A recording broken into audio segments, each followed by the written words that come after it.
son dönemin en popüler konu başlıkları olan NFT ve Metaverse üzerine izin verirseniz arkadaşlar biraz ahkam kesmek istiyorum.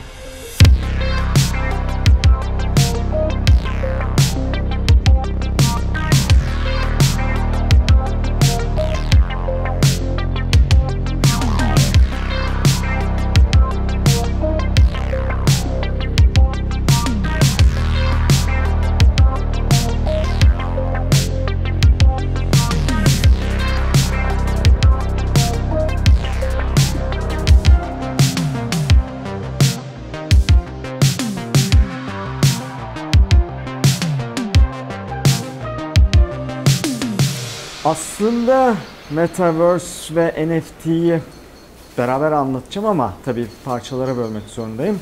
O yüzden önce Metaverse ile başlayalım. Şimdi Metaverse'ün kelime anlamına baktığımızda iki kelimeden oluşuyor. Meta ve verse. Meta Yunan kökenli bir kelime ve sonrası demek. Verse de bildiğimiz gibi evren demek.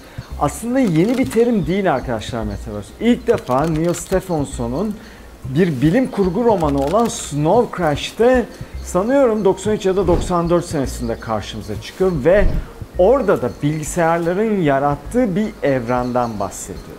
Yaşı yeten arkadaşlar belki de Metaverse kelimesi kullanılmadan ilk olarak 2003 senesinde Second Life ile bu Metaverse ile karşılaşıyorlar.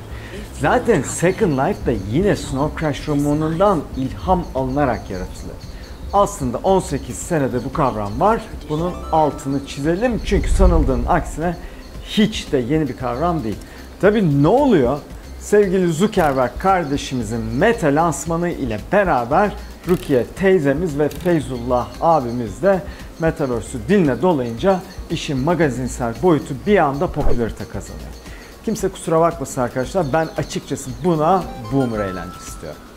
Aslında bu hayal edilen evren demin de dediğim gibi Second Life ile başlamıştı ya, ama güncel pek çok oyunda da aslında bu tanıtılan, anlatılan hayatlar yaşanıyor.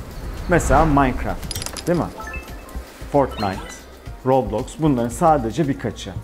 Ama buradaki kargaşa, daha doğrusu benim mantığıma oturtamadığım bir tane Metaverse'ün olması gerekirken bir anda yüzlerce Metaverse duymaya başladık. Epic Games yani Unreal 4.5, Microsoft, Nvidia, Facebook gibi ve birçok marka kendi Metaverse'lerini duyurmaya başladılar. Aslında bunların yarattıklarına island deniyor, yani ada. Bu ada kümelerinin bir araya gelmesiyle birlikte bu Metaverse oluşuyor. En azından böyle olması gerekiyor. Ama tabii bu kapitalist düzende herkesin derdi benimki asıl Metaverse, benimki daha büyük, benimki daha işlevsel. Ortada arkadaşlar daha fol yok, yumurta yok, herkes bir sidik yarışına şimdiden girmiş durumda. Geçen gün gazetede gördüğüm bir haberden bahsedeceğim size. Böyle kocaman bir manşet atmışlar. Cadde Bostan Metaverse'te satıldı. İyi de kardeşim hangi cadde Bostan? Bu haberi okuduktan sonra ofiste hep beraber baktık. Şu an arkadaşlar inanmayacaksınız ama 860'ın üzerinde kendini Metaverse diye adlandıran platformlarda arazi satışı var. Sen şu an İstanbul'da bir daire aldığında fiziksel dünyada bir daire satın almış oluyorsun. Ve onun arz talebe göre gerçekten bir değeri oluyor. Peki senin yatırım yaptığın yerdeki evren 3 ay patlarsa 3 ay sonra patlarsa ne olacak? Değil mi? İşte şu an çok bilinmeyen var ve bu bilinmeyen yetmiyormuş gibi bir de genel telaş var. Bunun nedeni de demin saydığım bu büyük markaların yarattığı bu algı ile fırsat yaratmaya çalışanların çoğalmasıyla bir de üzerine zaten sanal olan bu dünyalarda sanal kullanıcıların yani botların alım satım yapmasıyla müthiş bir kaos var. Hoş geldin Meta Kaos. Benim size tavsiyem, kaybettiğinizde üzüleceğiniz bir birikiminiz varsa biraz mesafeli olun. Sonra ikinci bir .com olayı yaşanırsa çok üzülürsünüz. Şimdi bu arazi olayını, negatif tarafı bir kenara bırakırsak şöyle de bir durum var. Birçok yeni iş dalı ve hatta mevcuttaki birçok iş alanında burayı kayması anlamına geliyor. Mesela mimarların bu meta evrende mimarlık yapması ki zaten ekosistemleri hazır. Sanatçıların eserlerini satması ya da en basitinden eğlence sektörünün bu tarafa kayması ki Fortnite'da yapılmış bir Travis Scott konseri de var. Size ufak bir ara bilgi geçeyim. Travis Scott 2019 Astroworld turnesinde toplam 53 milyon Amerikan doları kadar bir gelir elde etmişken sadece bir Fortnite konserinden elde ettiği gelir arkadaşlar 20 milyon Amerikan doları. Nitekim Wave'de Justin Bieber, yine Fortnite'da Ariana Grande konserleri buna güzel bir örnek. Şimdi benim alanıma, yani benim mesleğime geldiğimizde büyük moda evlerine baktığımızda birçoğunun kıyafetlerini NFT olarak satması, hatta ve hatta dijital giyilebilir formatlarda satışa başlamış olması bile bu Metaverse için nelerin yakın olduğunu gösteriyor. Dijital giyilebilir lafı şu an için bir anlam ifade etmiyor olabilir. Ama dijital avatarların bugün bile influencer olması, benim gibi arkadaşlar, bu dijital kıyafetlerin anlamına önem katıyor. Ki şöyle düşünün.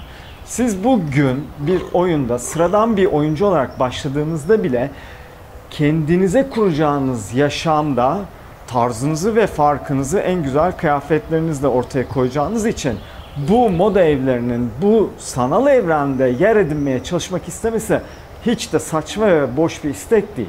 Neyse, bu örneklemelerin sonu yok. Hayal gücünüzle ve yapmak istediklerinizle aslında sınırlı diyebiliriz. Şimdi ufaktan NFT'den konu açılmışken size ufak bir sürprizim var arkadaşlar. Fiziksel dünyaya bağlantı yapıp NFT konusunda Koray Birand'a sormak istediklerim var. İzin verirseniz şimdi Koray Birand'la devam edelim.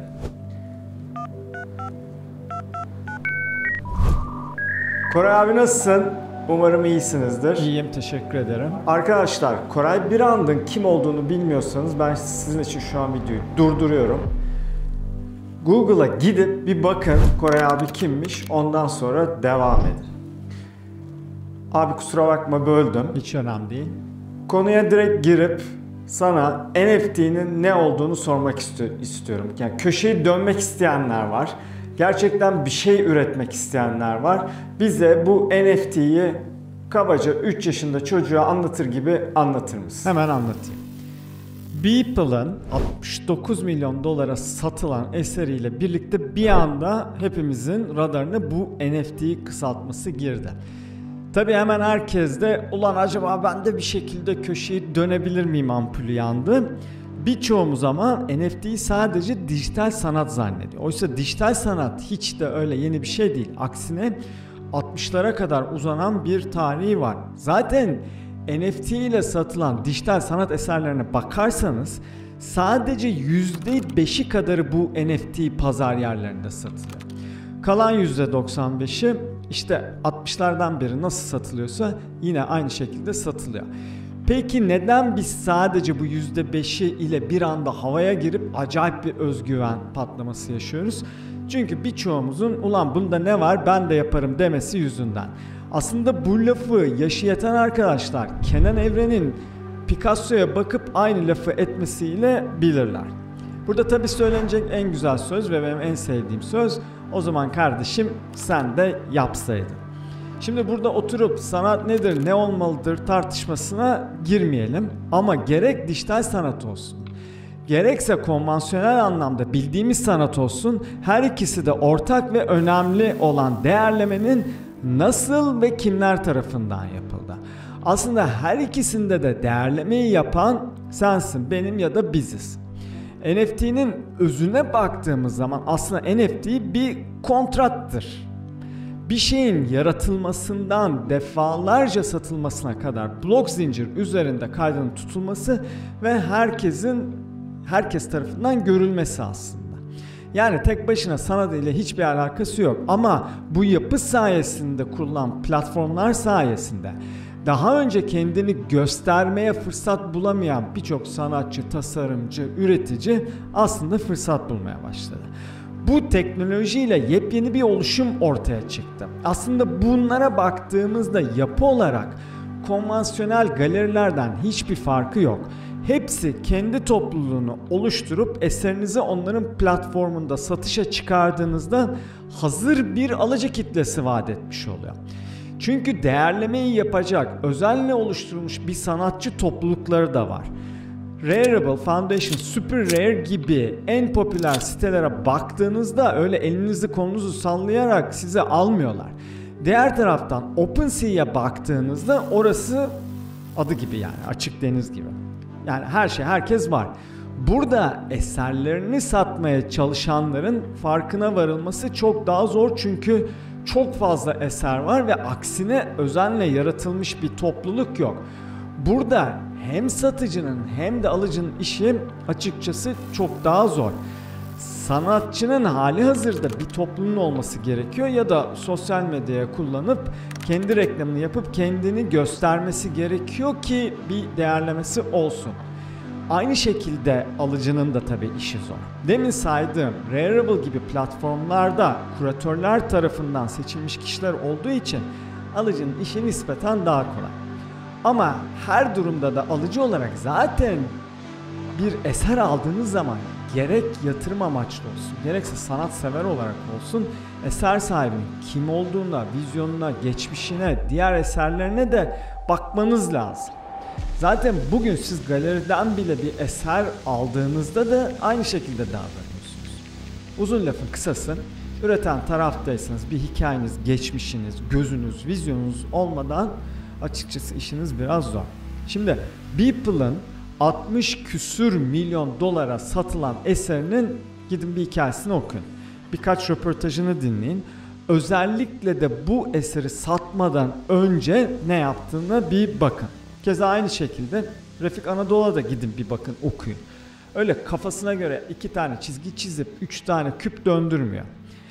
Alan taraftaysanız da mutlaka ve mutlaka üreten tarafın geçmişine, diğer ürettiklerine bakın. NFT'nin güzel yanı tüm dökümlerin halka açık olması. Kaç eseri var, kimler almış, kimlere satmış, ne kadar değer biçilmiş, millet ne kadar değer vermiş.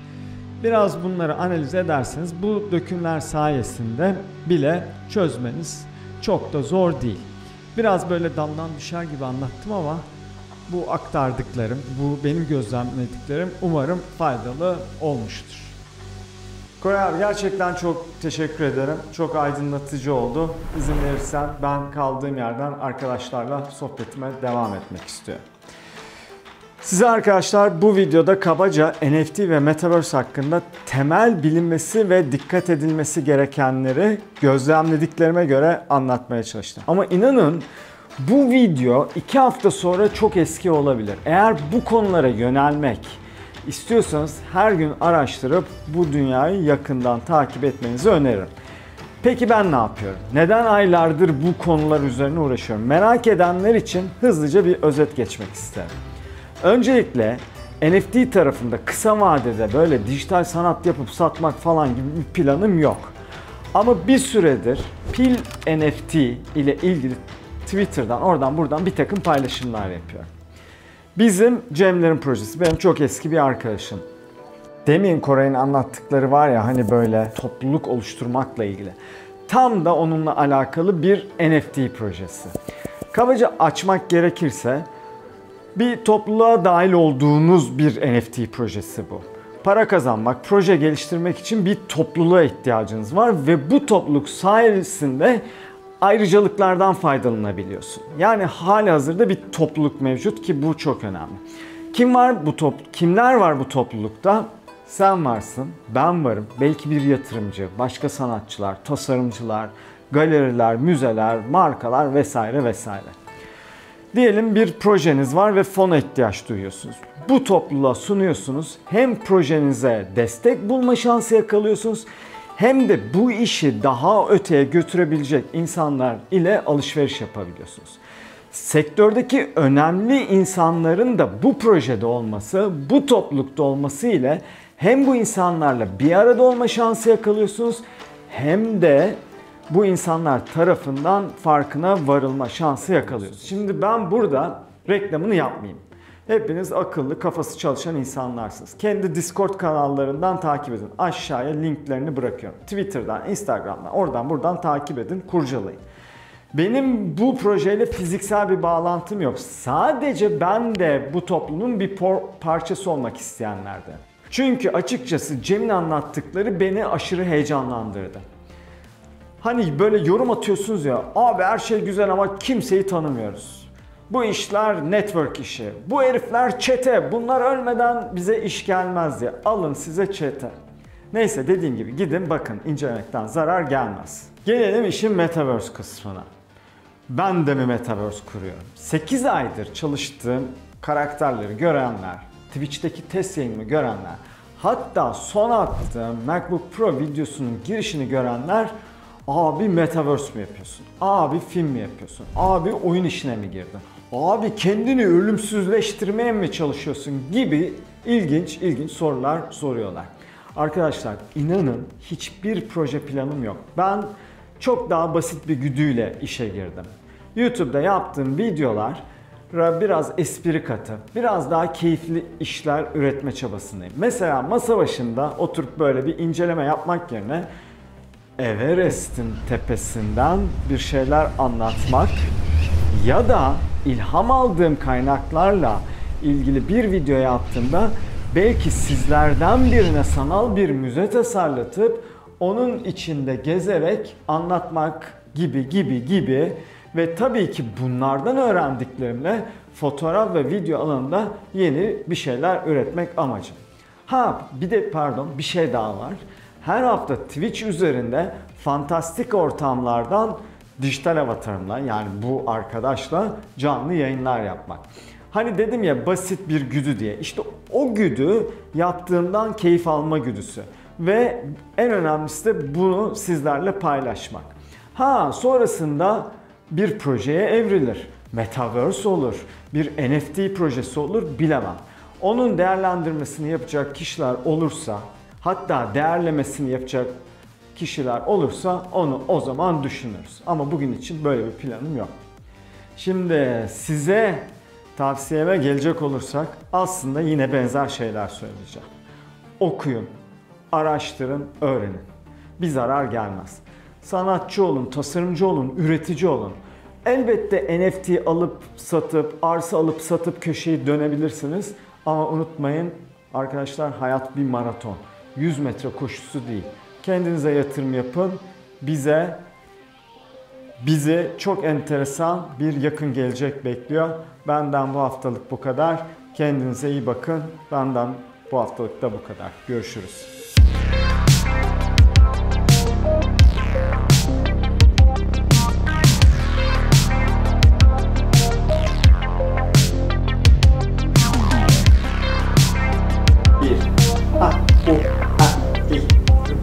Tamam. Şimdi evet, bir kalibrasyon alalım.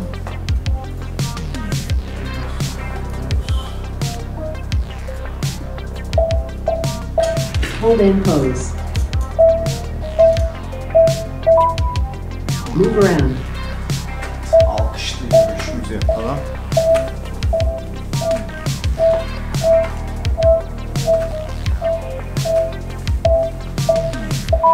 Processing.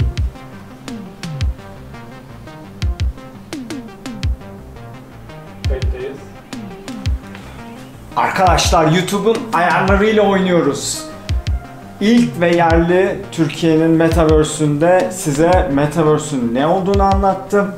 NFT'nin ne olduğunu anlattım.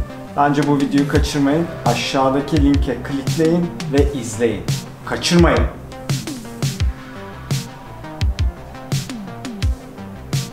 Yeter.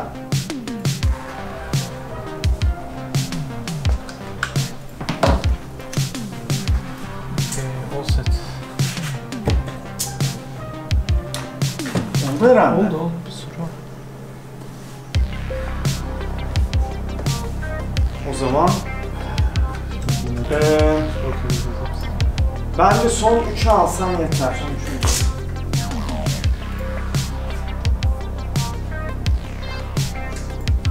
Bak tanıdık mı? Bilmiyorum abi, kapatayım canım. Ayıp kardeşim, evin içine gözlemez yani.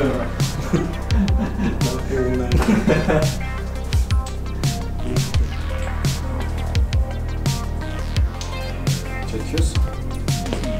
Arkadaşlar, X-Sense. Aylardır bahsettiğim kıyafet bu. Rokoko orada gördüğünüz gibi duvarda bir sanat eseri olarak duruyor. Ama duracak mı?